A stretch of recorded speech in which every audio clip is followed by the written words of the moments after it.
What is happening, YouTube? It's Mr. Chillout here, and today I'll be helping you to survive the nightmare in Halo Wars 2 Blitz Firefight Co-op. So cue the intro.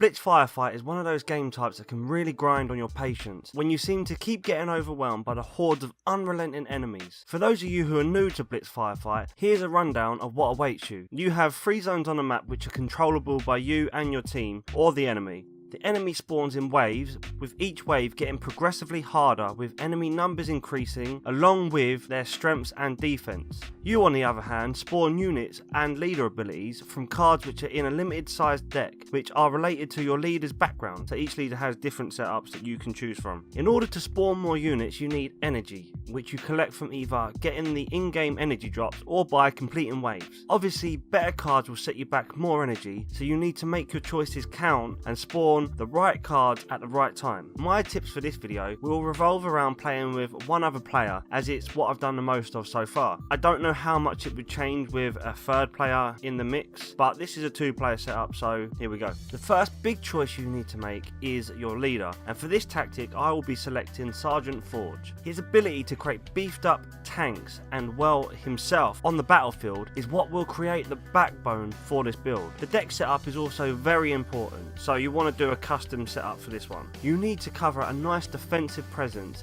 and also have a nice offensive force roaming around the map. For your defense, you are going to need any form of Kodiak. Obviously the later stages are going to be more powerful and have better perks, and the reason for putting this in your deck is you want to be dealing out a lot of splash damage for the big amount of enemies that are going to be coming your way, doing it from distance, allowing your second card, the Grizzly Tank, to pick off the remaining enemies when they stumble on through into your controlled points. Vultures are the next big part of your deck. This will allow a good air presence. This unit also doubles up as a good unit to deal out all-round damage to ground units as well. The final unit you need in your defense are Nightingales. These gems will keep all your units nice and healthy throughout the waves. I also want to throw in one more unit which I wouldn't get until the later stages, but you want to put Wolverines in there just for the later stage air wave, because these will help out massively in taking down the annoying massive numbers of enemies. As for your offensive team, it's really this simple. All you need to forge is Forge. Forge's Warthog is quick, massively powerful, and can take huge amounts of damage. He will be stemming the enemy flanking maneuvers whilst collecting your power to spawn more units.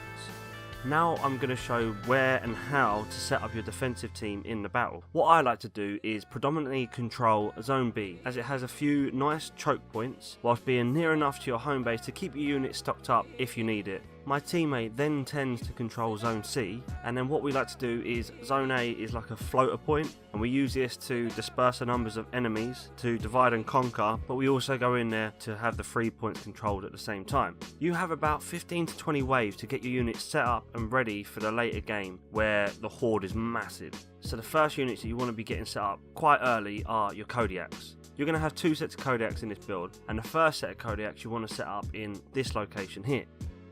Here, your Kodiaks will have a nice coverage from the rock formations so they can't get flanked, and have a great vantage point of these choke points over here. And this one is a main choke point where a lot of enemies do tend to come into. Now my second set of Kodiaks I like to put up on this ridge between Zone B and C to help my teammate defend point C and still cover point B and my defensive setup. The next part of my defensive strategy is to get my Grizzlies, Vultures and Nightingales set up nicely in this little pocket of Zone B to hold down the middle of the map, mop up all the units that the Kodiaks can't, and also just give you a nice presence. You will want to make sure that you keep this force in good condition and keep their numbers up to maintain their foothold, because they are going to take the majority of the damage from your enemy. When your setup is well rounded and you have enough units in it, you should be able to leave them to manage themselves, giving you a lot more time to then use your offensive squad to the best of their abilities and micromanage them. So now I'm going to go into my offensive squad, and this is going to be made up of Forge's Warthogs. The good thing about Blitz is you can actually spawn several of the same card in any one given game, which is the key to this build. This unit may be expensive, coming in at 220 energy, but it most definitely has a lot of bang for its buck.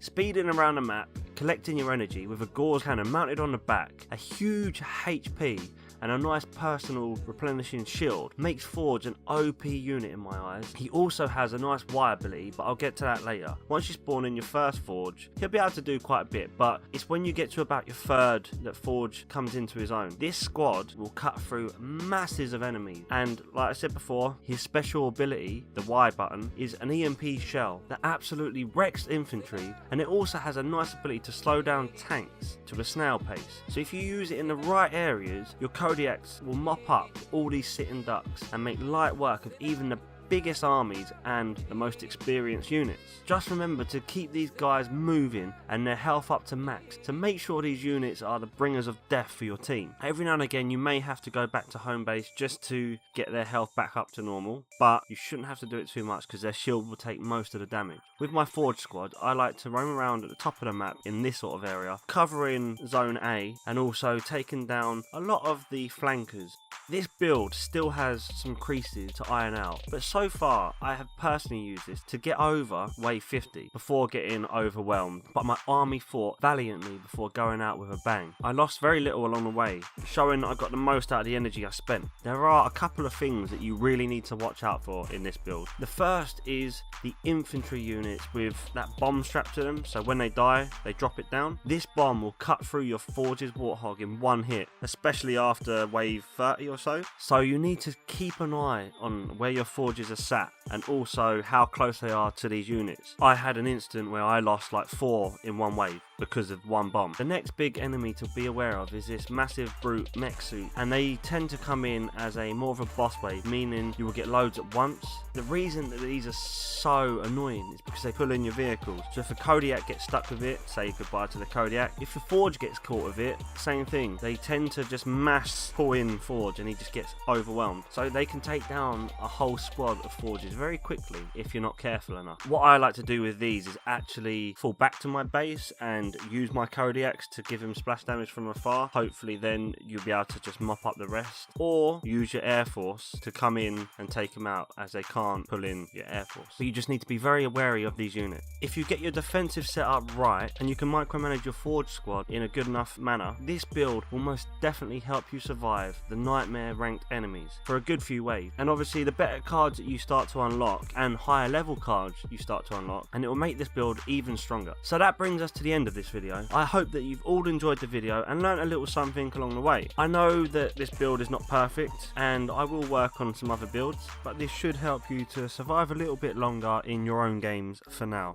I thank you all for watching, and don't forget to subscribe to keep up to date with all my new content, and until next time, laters.